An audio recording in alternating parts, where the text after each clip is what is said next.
Cuando nosotros abrimos la Biblia, no estamos especulando, no estamos hipotetizando, no estamos teorizando, no estamos hablando filosofías de hombres, ni tampoco decimos, como dice el libro de Carlos Darwin, El origen de las especies, puede que, a lo mejor, quizá, no estoy seguro. Este lenguaje no es científico. Cuando venimos a la Biblia, encontramos verdades absolutas y verdades científicas, las cuales nos dan mucha autoridad para presentarnos ante cualquier auditorio, abrirle los ojos a la gente y hacerle saber que la Biblia contiene la redención del ser humano a través de la intervención de Dios mediante la persona de su Hijo Jesucristo en una cruz, y nos deja Dios en este libro tan maravilloso cientos y cientos y cientos de evidencias históricas, geográficas, geológicas, arqueológicas, psicológicas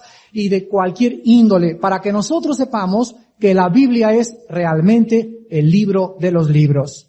La gente que habla y especula y filosofa y la critica simplemente lo hace porque no la conocen a fondo. Pero cuando uno comienza a estudiar detalladamente la palabra de Dios, nos da evidencias como en esta mañana nos va a dar respecto a que la tierra estuvo un tiempo hace miles de años sumergida totalmente en un diluvio, en un cataclismo universal que vino como consecuencia de un juicio de Dios a una raza humana que está caracterizada en el siglo XX por las mismas condiciones que tenían los tiempos de Noé. El relato del diluvio universal en el libro del Génesis, como el primer juicio que Dios envió sobre la raza humana y sobre la cual se salvaron solamente 8 personas, Noé, su esposa, su hijo y sus nueras, es un hecho comprobado históricamente, arqueológica y geológicamente en el siglo XX. Quiero en esta mañana analizar profundamente la cronología del diluvio. Quiero leerles a ustedes las páginas de la Biblia para que ustedes puedan considerar de qué forma tan maravillosa Dios nos relata con cientos de años de anticipación estos hechos comprobados a la luz de la arqueología y la geología científica del siglo XX. En el libro del Génesis, capítulo 6, versículo del 12 en adelante, la Biblia dice: y miró Dios la tierra, he aquí que estaba corrompida, porque toda carne había corrompido su camino sobre la tierra. Dijo pues Dios a Noé: he decidido el fin de todo ser, porque la tierra está llena de violencia a causa de ellos.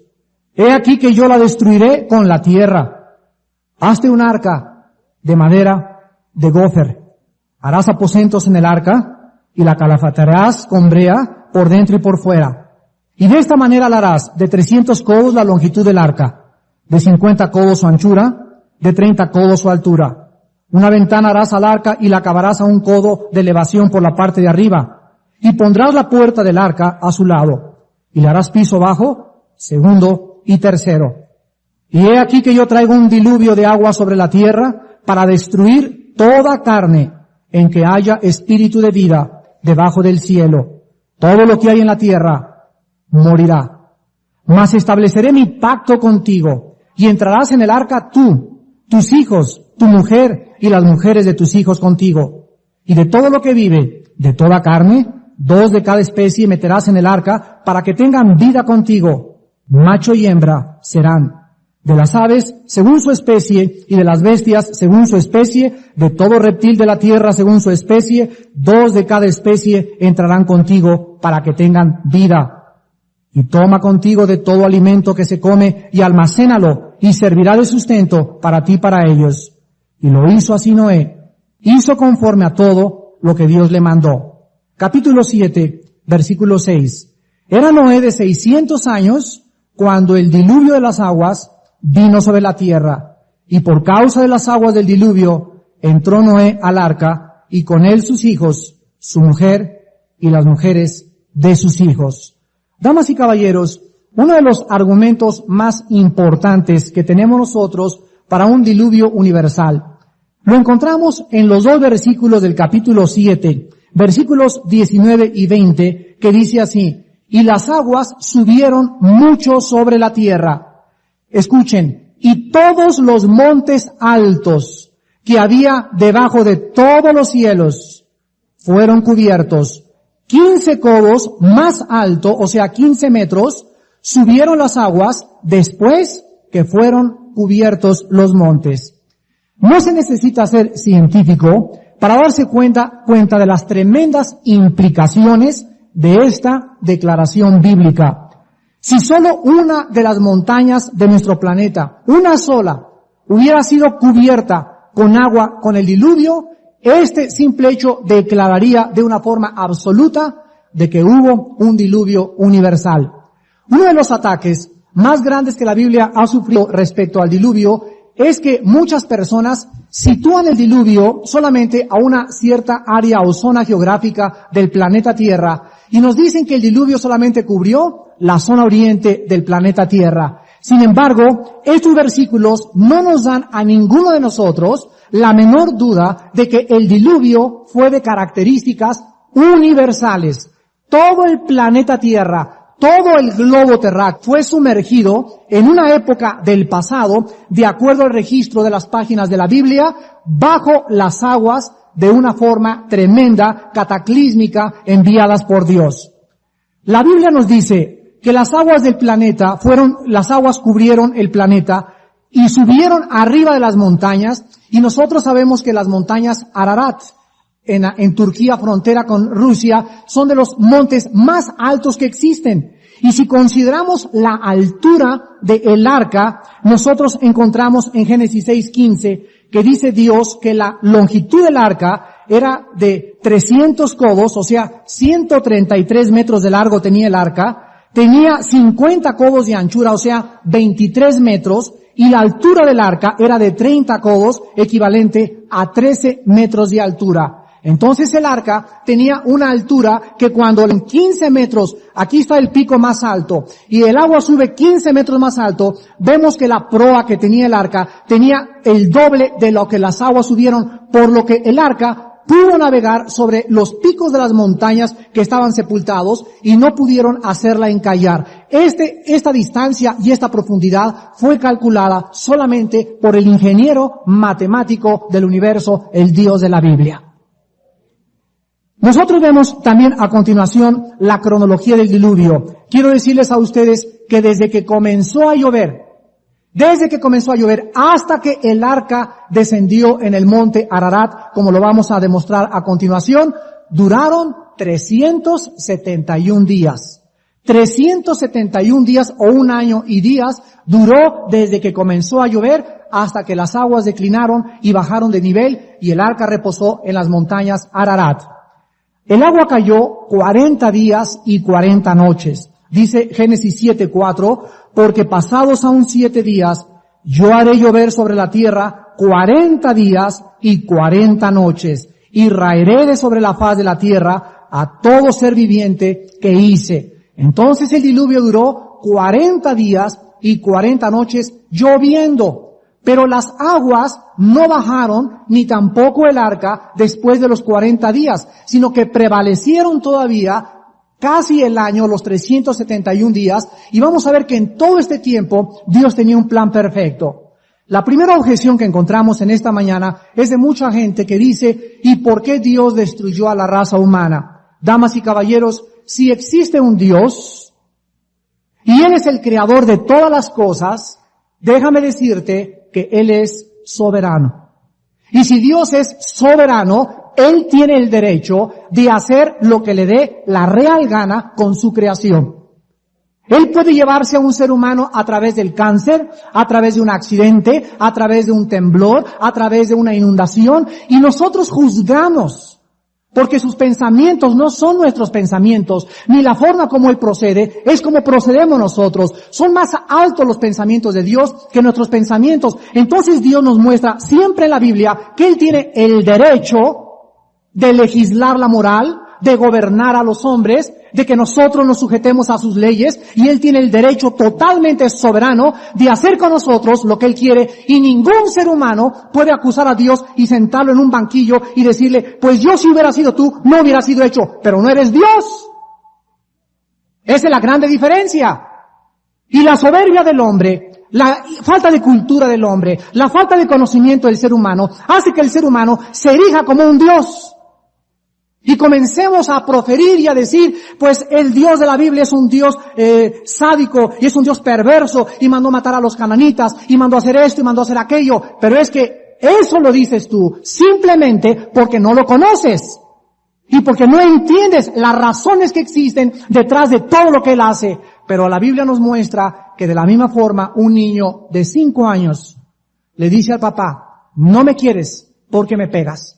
La perspectiva y el discernimiento de un niño de 5 años le hace expresar y le hace juzgar a un padre y decir, si mi padre me pega, no me quiere. Sin embargo, el padre tiene razones para pegarle al niño, muy grandes, pero el niño no las comprende porque tiene 5 años y porque su entendimiento es limitado. Por esta misma razón, el niño juzga equivocadamente a su padre. Y así la raza humana, dice la Biblia, somos una raza de seres soberbios que no tenemos el conocimiento de Dios y constantemente decimos, si Dios es amor, ¿por qué permite niños monstruos? Si Dios hace esto, ¿por qué mandó y sepultó el mundo con un diluvio? Si Dios es Dios, ¿por qué va a mandar ahora un cataclismo de proporciones universales antes de que venga Jesucristo? Simplemente porque Él es Dios.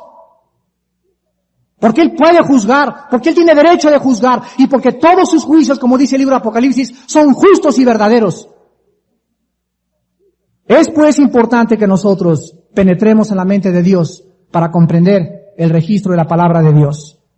En segundo lugar, después de los 40 días, a través de otros 110 días, las aguas continuaban subiendo y prevalecieron en total 150 días. Dice Génesis 7:24, y prevalecieron las aguas sobre la tierra 150 días.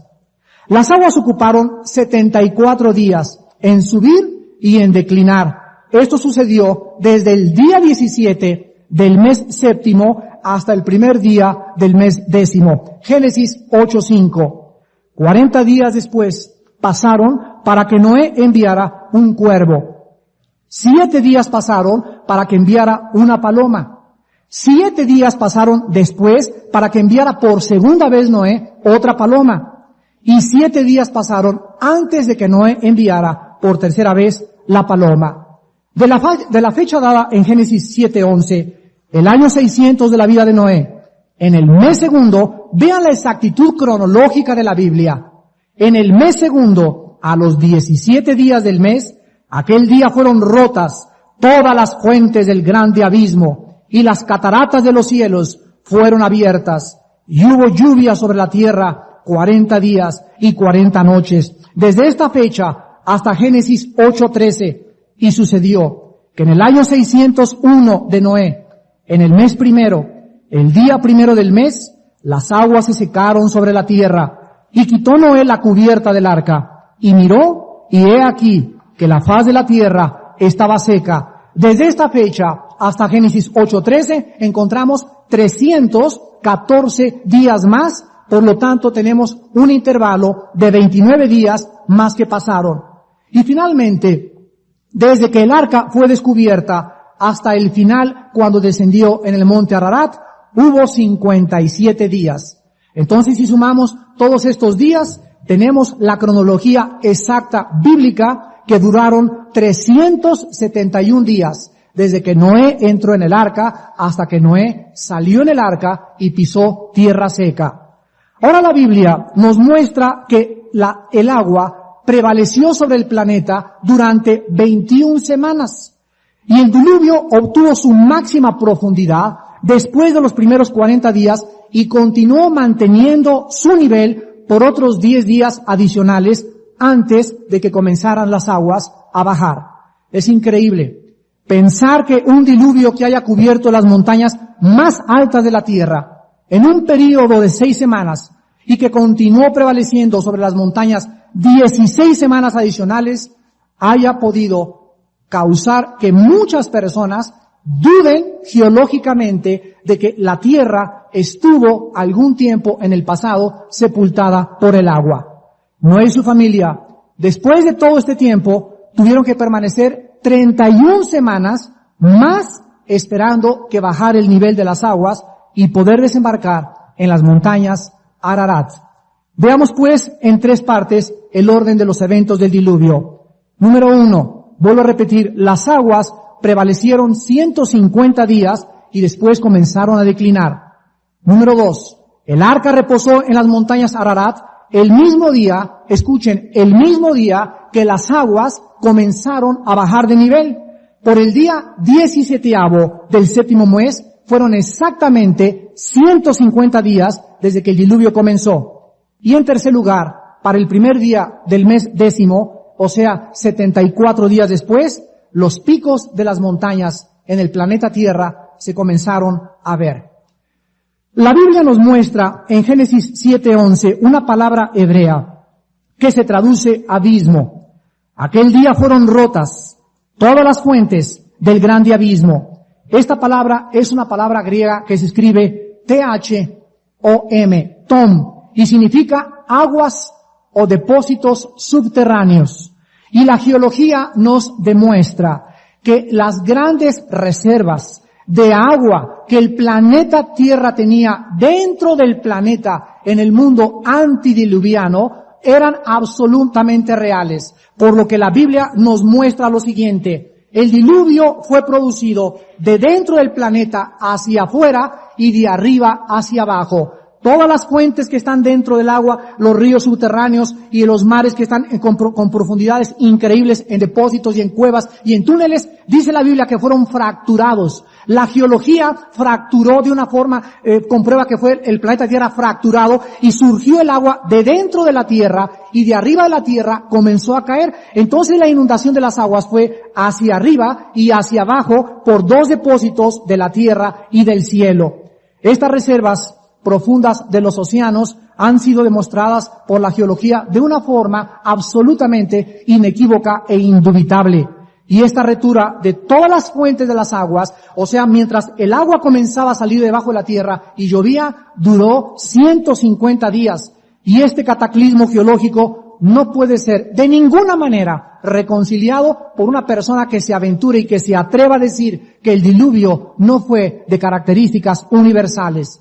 Además, todas las civilizaciones, damas y caballeros, no hay una civilización, los sumerios, los caldeos, los babilonios, los medos, los persas, y todas las razas han dado testimonio de que la tierra estuvo sumergida por el agua. Además de esto, ve a las montañas Ararat, ve al Popocatépetl, ve al Iztaccíhuatl, ve al Pico de Orizaba, ve a las montañas de Baja California, y en todas las montañas del globo terráqueo se encuentran yacimientos coralíferos y depósitos subterráneos de que el mundo realmente fue cubierto por el agua, porque han encontrado conchas en el Iztaccíhuatl, han encontrado corales en el Popocatépetl, siguen encontrando los expedicionarios en el monte Ararat, cientos y cientos y cientos de conchas en la parte más alta del monte, y en todas las montañas del Tíbet están llenas de corales, demostrándonos con esto que la tierra realmente fue sepultada por el agua en un tiempo tal como la Biblia lo describe hace acerca 6,000 años. Damas y caballeros, es increíble que la Biblia nos dice con detalles la construcción del arca de Noé. Quiero que abran ustedes sus oídos y se den cuenta las proporciones gigantescas del arca, trasladando el codo que en el Antiguo Testamento tenía diferentes medidas. A continuación se las voy a dar. Y después de que ustedes escuchen las medidas del arca, nadie podrá jamás, ni tu maestro en tu universidad, atreverse a decir, ¿y en dónde cupieron los dinosaurios? ¿Y cómo metieron a las jirafas? ¿Y cómo entraron los changos? Y esto es imposible que pudiera suceder. Sin embargo, todo este lenguaje especulativo y burlón y filosófico es por la falta de conocimiento de las evidencias científicas aeronáuticas. De una forma, de todas las cosas hidroneumáticas que existen en el arca y de la forma tan increíble en la que Dios diseñó el arca de Noé. En el capítulo 6 del Génesis, versículo 15, la Biblia dice la cosa más exacta de todo este relato: las medidas, las ventanas, la puerta y lo que el arca tenía que tener. Versículo 14, hazte un arca de madera de gofer, harás aposentos en el arca y la calafatearás con brea. La palabra brea es la palabra hebrea kafar, que significa cubrir. Y vemos en primer lugar que Dios le dice a Noé que lo primero que tenía que hacer damas y caballeros, hace 4,000 años no se había descubierto que la brea era protectora e impermeabilizante de la madera. 2,000 años después del relato del Génesis, comenzaron los chinos y los sidonios y los sumerios a descubrir que la brea podía impermeabilizar la madera. Y aquí encontramos que casi 2,000 años antes, la Biblia describe que Noé sabía cómo podía realmente preservar la madera durante 150 días y 371 días que duró el diluvio universal. La Biblia nos muestra que el arca tenía 300 codos de longitud, o sea, 133 metros, 50 codos de anchura, 23 metros de ancho tenía el arca, apúntalo, y 30 codos de altura. Medía el arca 13 metros de altura. Los babilonios usaban el codo de 19.8 pulgadas. Los egipcios usaban el codo largo de 20.65 pulgadas. Y los hebreos tenían el codo de 20.4 y 17.5 pulgadas. Tomando en cuenta el codo hebreo de 17.5 pulgadas, tenemos nosotros pues que el arca tenía 133 metros de largo, 23 metros de ancho y 13 metros de altura. Ahora bien, el arca tenía 3 pisos y el área total. Los ingenieros en Estados Unidos y en Inglaterra han hecho reproducciones en miniatura de las medidas del arca. Y escuchen por favor lo que la NASA hizo en el laboratorio de Guntersville, Alabama, cuando reprodujeron el arca de Noé exactamente al pie de la letra de lo que la Biblia dice. El área total de los pisos del arca era de 95,700 pies cuadrados, equivalente a 20 canchas de básquetbol. 20 canchas de básquetbol.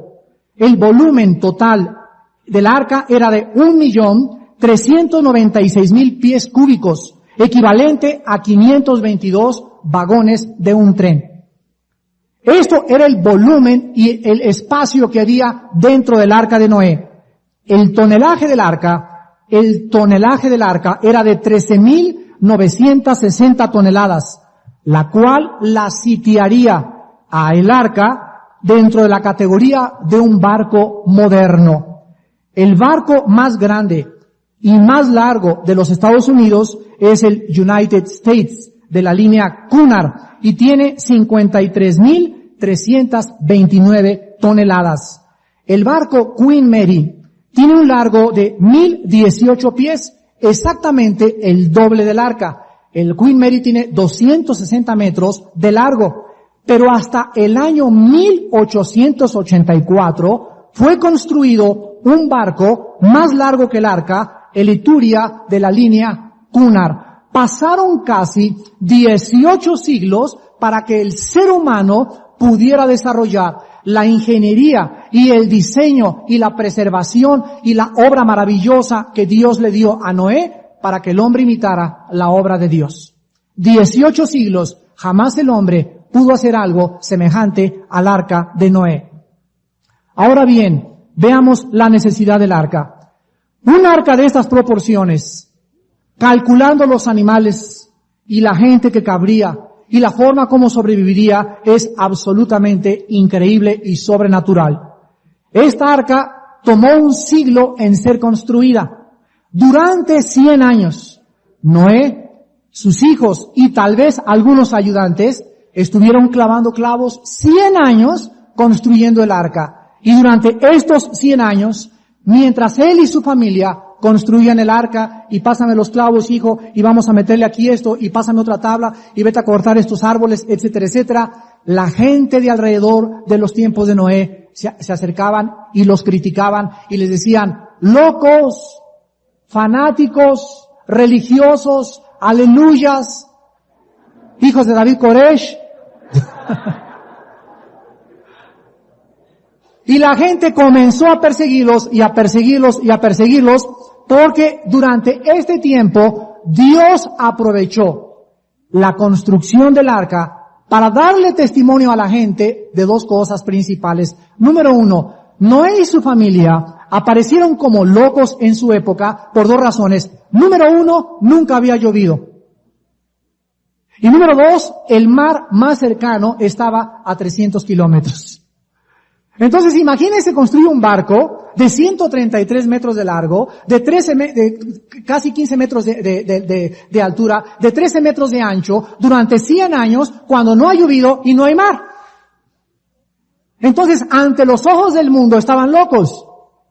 Y la Biblia nos muestra en Hebreos, en el Nuevo Testamento, capítulo 11, versículo 7, lo que el Nuevo Testamento registra respecto a Noé. Por la fe Noé, cuando fue advertido por Dios acerca de cosas que aún no se veían. ¿De qué fue advertido Noé? Voy a traer un diluvio, hazte un arca. Imagínense a Noé. ¿De qué estás hablando? ¿A mí me hablas? ¿Agua? ¿Cuál agua? ¿Un barco? ¿Para qué? ¿Cómo va a flotar aquí? ¿En qué nos vamos a llevar? Nos has dicho que la construyamos, pero nos has dicho cómo vamos a transportarla. No tenemos ni carretilla para llevárnoslas al mar. Sin embargo, la Biblia nos muestra constantemente que los cristianos creemos a Dios sin ver. Porque andamos por fe, no por vista. Y cuando Dios te da una orden y tú no entiendes la orden de Dios, tú no necesitas discutir con Dios, sino confías en su autoridad, confías en su gracia, confías en su sabiduría, confías en su misericordia y en su fidelidad, y confías porque Dios lo dijo. Y sin fe es imposible agradar a Dios. Y cuando el cristiano es introducido al mundo de la fe, al mundo del Espíritu, a la dimensión de la familia de Dios, el cristiano comienza a caminar y comienza a ser guiado en su vida por las palabras de Dios y ya no por lo que ve. Noé dio testimonio cuando aún ni siquiera llovía. Abraham, Dios le dijo, vas a ser papá. Y Abraham dijo, pues gracias Señor, todavía estoy entero, ¿verdad? Ya hago pesas y estoy fuerte. Y Sara, llegó el ginecólogo y le dijo al ginecólogo, todavía se pudiste aventar 2 hijos más. Sin embargo, Dios, el Dios de la Biblia, dejó que Abraham llegara a la época donde ya no puede un hombre tener relaciones. Dejó que Sara pasara el tiempo de las mujeres para poder ser madre. Y cuando Abraham llegó a los 100 años y no había ninguna evidencia física, y el ginecólogo les dijo a los dos, pero ni de FAO ni con trasplante podrán ser padres. En ese momento, cuando Dios los llevó a la dimensión de lo imposible, Dios hizo posible un milagro.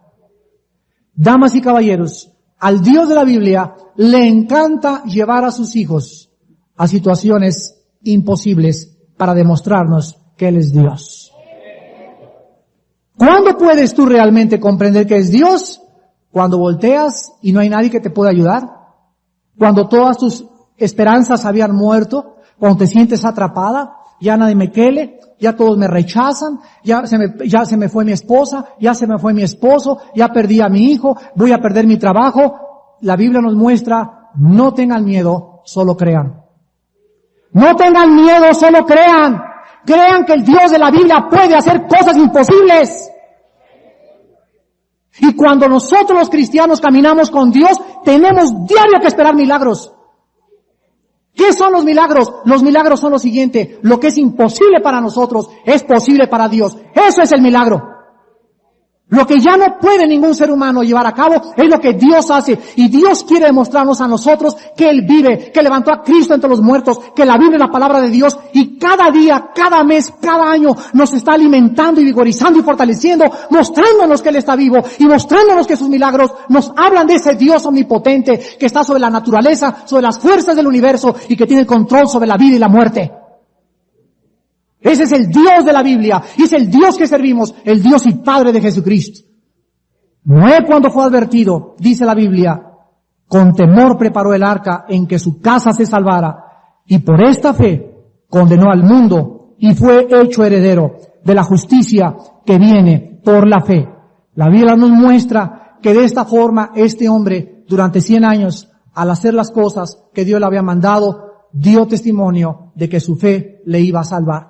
Y nosotros, cristianos que nos acompañan en esta mañana, ¿qué nos ha dicho Dios? Dios nos ha dicho lo siguiente: viene otro juicio sobre el planeta Tierra. Jesucristo habló y dijo en Mateo 24, habrá pestes y guerras y terremotos y cataclismos sacudirán el planeta, huracanes, maremotos y temblores en diferentes lugares, y será el principio de los cataclismos y de los juicios de un Dios que ya está harto de muchos de ustedes. Muchos de ustedes han venido a este desayuno burlones. Han venido creyendo que tú puedes en la vida vivir como tú quieras, que no necesitas a Dios.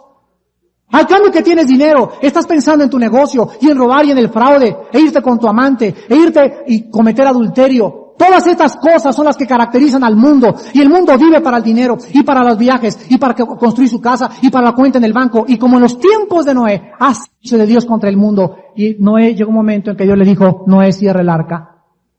Y cuando se cerraron las puertas del arca, comenzaron a caer las primeras gotitas, y cayó una tin, ton, tin, ton. Y la gente comenzó a decir, a Chihuahua, es verdad, está cayendo la lluvia, y lluvia, y lluvia, y lluvia, y cuando comenzó a cobrar fuerza la lluvia, corrieron, ¿a dónde creen?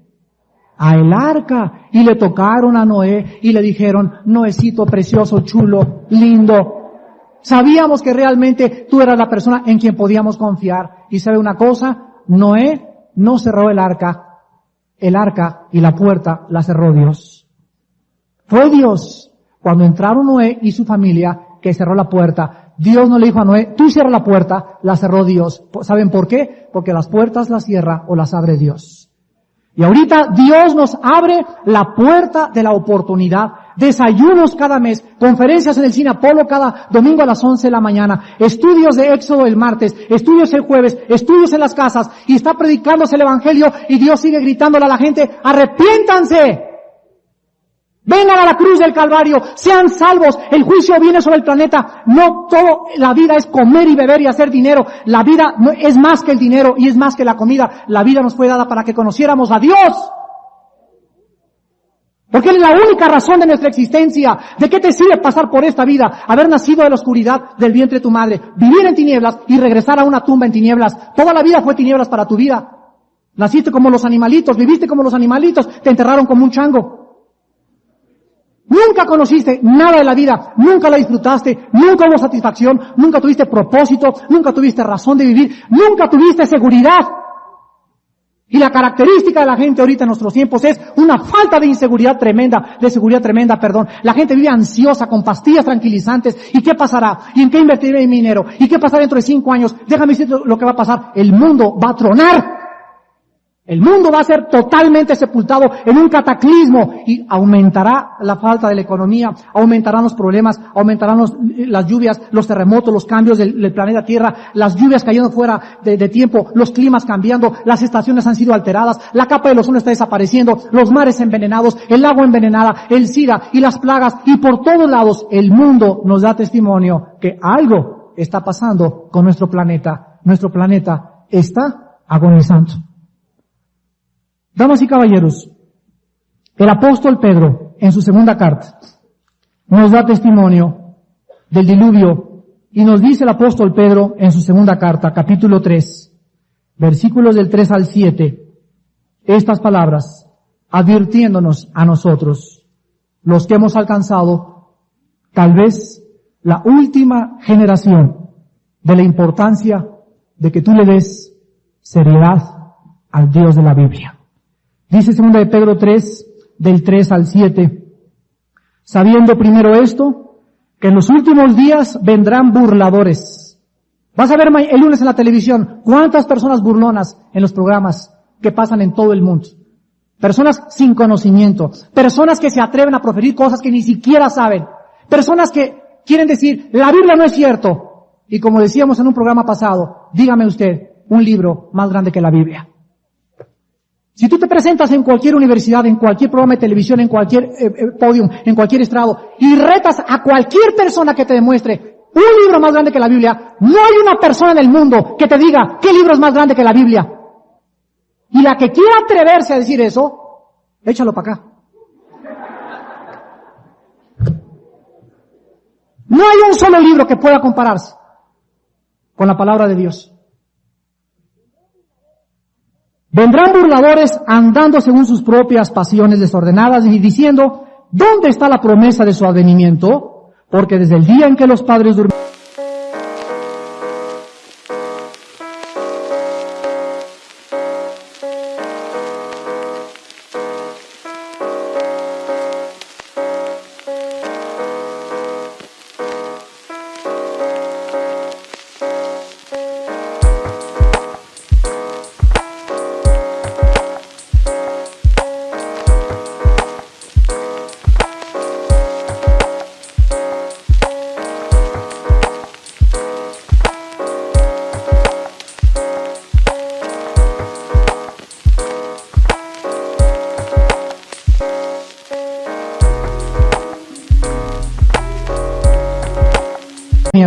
todas las cosas permanecen así como desde el principio de la creación.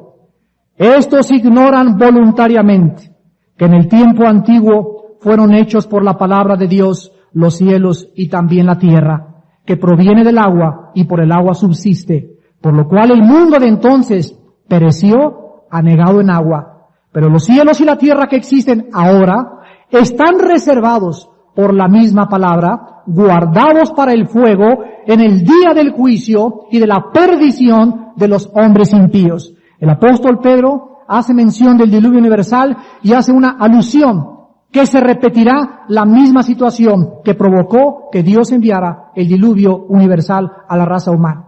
Las mismas características de los tiempos de Noé se repetirán antes de que venga Jesucristo. Y quiero acabar en esta mañana mostrándoles a ustedes en Génesis capítulo 6 cuáles fueron los pecados de la época de Noé que hizo que el Dios del cielo y de la tierra anegara el mundo y juzgara al mundo e impidiera que la raza humana se siguiera multiplicando. Damas y caballeros, cuando el Dios del cielo envía un juicio de estas características, es porque más vale la muerte que la vida. Cuando Dios decide que es mejor morir que vivir, es porque su juicio es sabio y porque Él sabe que es lo mejor para el beneficio de los demás. Cuando se condena a una persona que está dispuesta a ir al paredón, cuando se le aplica la pena capital y la pena de muerte a una persona, es preferible matar a un criminal y asustar a 10 más que dejarlo vivo y hacer creer a la gente que el criminal es una víctima y que se sale con la suya. Esta es la filosofía bíblica. Dios quiere que los hombres tengamos temor y vivamos bajo el temor, no del diablo, no del hombre, no de las circunstancias. Temamos a Dios. Y Dios quiere que temamos su nombre y que comprendamos que Él es Dios y que Dios puede juzgar y puede enviar este juicio que ya no tarda sobre nosotros muy pronto, más bien sobre ustedes. Nosotros nos vamos a ir de aquí. Primero Dios. En Génesis 6, versículo 1, encontramos la primera característica de los tiempos de Noé, y esto es asombroso. Aconteció que cuando comenzaron los hombres a multiplicarse, quiero que noten ustedes que en esa época fue la primera época en la que se multiplicaron los hombres. No se sumaron, no se restaron, se multiplicaron. ¿Saben ustedes cuántas personas había en los tiempos de Cristo? 1 millón de personas en el planeta Tierra. Pasaron 18 siglos para que hubieran 1.000 millones de personas en el planeta Tierra. Del siglo XVIII al siglo XIX se duplicó la población de la Tierra a 2.000 millones de personas. De 1920 a 1940 aproximadamente éramos 3.500 millones de personas. De los 40 a los 60 aumentó a 5.000 millones. Y de los 60 a los 90 somos aproximadamente 5.500 millones. Nunca la Tierra se había multiplicado como en el siglo XX. Y dice la Biblia que como en los tiempos de Noé, así vendría Cristo. Comenzaron los hombres a multiplicarse y les nacieron hijas. Y viendo los hijos de Dios que las hijas de los hombres eran hermosas, tomaron para sí mujeres, escogiendo entre todas. Aquí la Biblia nos muestra 3 frases, obsérvenla. Número 1, vean la frase hombres. Comenzaron los hombres, no los hijos de Dios, los hombres. Vamos a ver una clase de personas, hombres. se multiplicaron y le nacieron hijas. Que viendo los hijos de Dios, aquí entra otra clase de personas. Hijos de Dios, hombres. Las dos palabras hebreas son diferentes. Los hombres son los seres humanos, los hijos de Dios son los ángeles caídos, llamados por Jesucristo demonios. ¿Qué sucedió en los tiempos de Noé? Sucedió una invasión sexual, perversión genética por seres espirituales que alteraron el código genético hereditario de la raza humana e hicieron que los gentes de los tiempos de Noé comenzaran a producir gigantes de 2.50 a 3 metros de altura con 12 dedos en los pies y 12 dedos en las manos. El próximo desayuno que vamos a hablar de David y Goliat, vamos a ver que Goliat era un descendiente de los últimos descendientes de los hijos de Anac, que eran los gigantes, perversiones demoníacas. ¿Qué fue lo que pasó? Realmente un demonio o un ángel caído puede tener relaciones sexuales con una mujer y puede hacer que la mujer produzca fetos o seres perversidades genéticas. Dejemos que la Biblia nos lo explique en la carta de Judas, versículos Judas del 5 al 7. Que la Biblia nos hable y que la Biblia nos explique qué pasó en tiempos de Noé. Dice Judas del 5 al 7. Quiero recordarles lo que una vez ya lo han sabido, que el Señor, habiendo salvado al pueblo sacándolo de Egipto, después destruyó a los que no creyeron.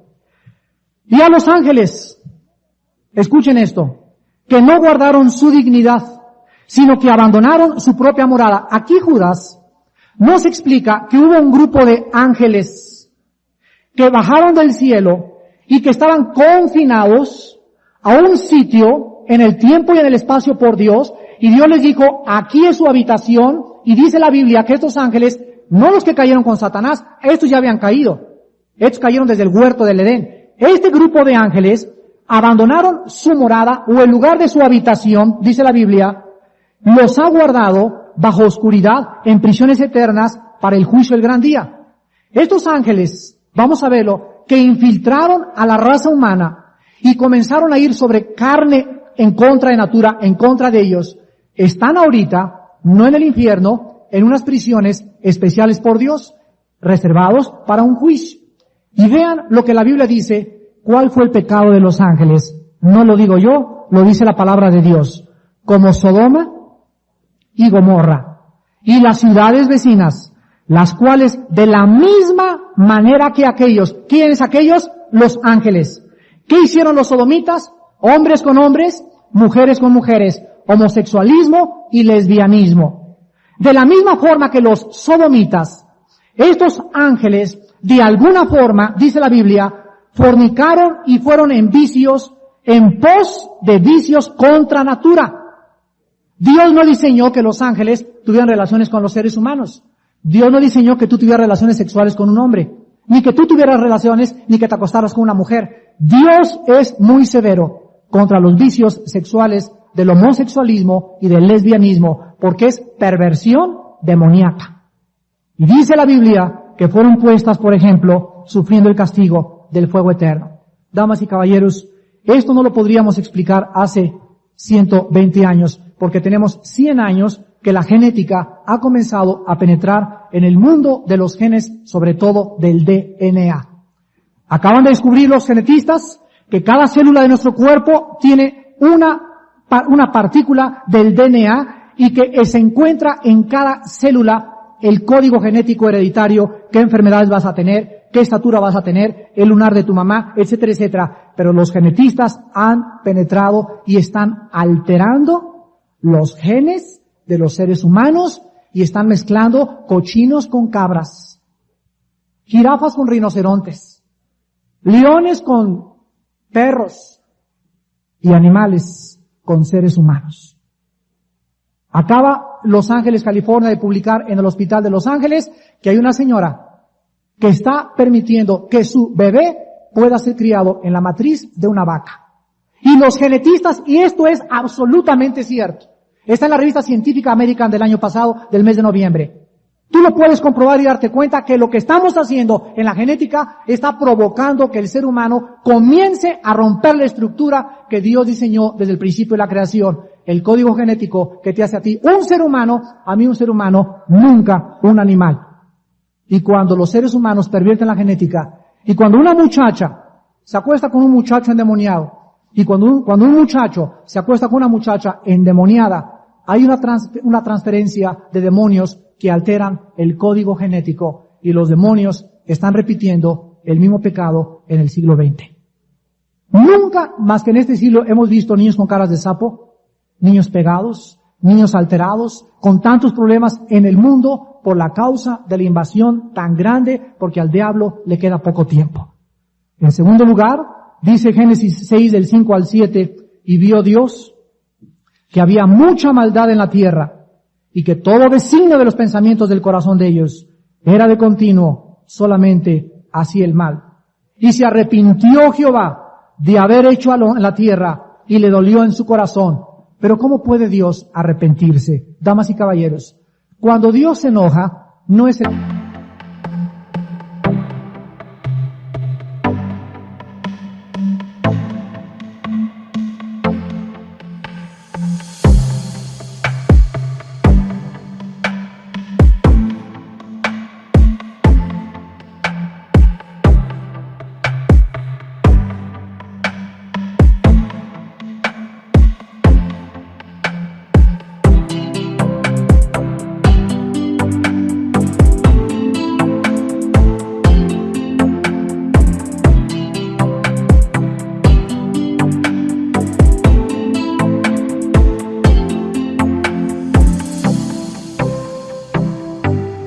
enojo tuyo. Tú y yo nos enojamos porque tenemos motivos equivocados, porque me quitaron mi juguetito, me chocaron mi coche, etcétera, etcétera. El enojo de Dios es santo.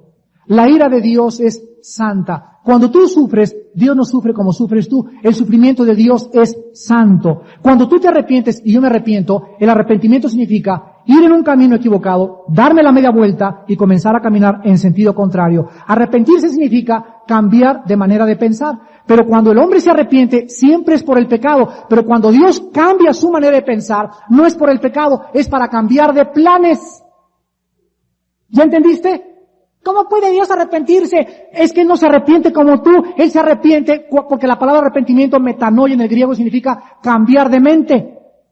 Y cuando Él cambia de mente, y puede cambiarlo, y tú puedes hacer con una oración tuya que Dios cambie su mente, es increíble. Pero la oración puede hacer cambiar la mente de Dios. La Biblia nos muestra que eso se llama también arrepentimiento. Es la misma palabra hebrea y la misma palabra en el griego. Dios vio la maldad de los pensamientos del corazón del hombre y eran de continuo hacia el mal. Yo quisiera saber, ¿en qué has pensado tú las últimas 24 horas? Y quiero decirte que, como dijo Cristo, en los tiempos de Noé comían, bebían, se casaban y se van en casamiento. ¿Hay algo de malo en comer? ¿Hay algo de malo en comer? ¿Hay algo de malo en casarse? ¿Hay algo de malo en beber? No whisky, ¿verdad? Estamos hablando de horchata. No hay nada de malo. Pero el problema está, damas y caballeros, que Cristo dijo, no entendieron. No quisieron entender. ¿Qué cosa no quisieron entender en tiempos de Noé? ¿Qué cosa la raza humana no quiere entender ahorita? Los seres humanos no quieren entender que necesitamos a Dios. Eso es lo que no quieres entender. Quieres seguir con tu vida traficando, comiendo, bebiendo y bailando. Está bien todo lo que haces, pero por favor, lleva a Dios en tus pensamientos. Por favor, siéntate a comer y toma la mano a tus hijos y toma la mano a tu esposa y oren por los alimentos. Dale gracias a Dios antes de acostarte. Acuérdate que no eres animalito. Acuérdate que existimos, vivimos y somos por causa de Él. Y esto es lo que Dios quiere que entiendan en esta mañana, que no somos animales. Que tenemos un destino eterno, que hay un propósito en la vida, que hay una razón de ser. No venimos del chango y tampoco somos una raza desesperada que no sabe si vamos a ir al karma o al nirvana. No, la Biblia nos muestra claramente un cielo y un infierno. Y la Biblia dice, de tal manera amó Dios al mundo, que dio a su Hijo unigénito. Para que cualquiera de ustedes en esta mañana no se pierda, mas tenga la vida eterna. Vengan a Cristo en esta mañana, háganle caso a la palabra de Cristo, crean el Evangelio de Jesús de Nazaret. Arrepiéntanse de sus pecados. Siente en esta mañana la necesidad de Dios en tu vida. Tú puedes morir hoy en la noche. Prepárate para encontrarte con tu Dios. Mañana se puede cerrar el arca y se puede cerrar la oportunidad de tu vida. ¿Cuántos de ustedes en esta mañana están tan endurecidos por el pecado y por las cosas de la vida y los afanes de la vida, que en esta mañana vas a salir por esa puerta, igual que como entraste, vacío, vacía, con ansiedad, con inseguridad, traficando tus negocios y tu dinero y tus placeres y tus orgías y tus problemas, y vas a caer muerto como un animal algún día y te espera el juicio eterno? Pero siempre recordarás las palabras de esta mañana. Dios te ama. Dios te ama. Y de tal manera Dios muestra su amor para con nosotros, en que siendo aún pecadores, Cristo murió por nosotros. Tú me puedes decir, oiga señor Alducin, pero ¿me ama Dios así como estoy de sucia? Así como estoy de sucio. La Biblia dice que así te ama Dios y que te quiere lavar con la sangre preciosa de Cristo. Y que no importa los pecados, los fraudes, las tranzas, los divorcios, los abortos, los asesinatos, no importa lo que tú hayas hecho. Hasta Durazo tiene perdón. Si te arrepientes. El ladrón que estaba junto a la cruz del Calvario era un hombre asesino, salteador, secuestrador, criminal. Y Cristo le dijo, hoy te vas a bautizar y después nos vemos arriba. Eso le dijo, hoy estarás conmigo en el paraíso. Y a ti te dice lo mismo en esta mañana. Arrepiéntete, ven y razonemos. Pongámonos a cuenta, si tus pecados fueren como el carbón, como la blanca lana, vendrán a ser. ¿Por qué has de seguir en la vida como un animalito sin conocer a Dios? ¿Por qué el juicio habrá de caer en tu vida por tu terquedad y tu rebelión?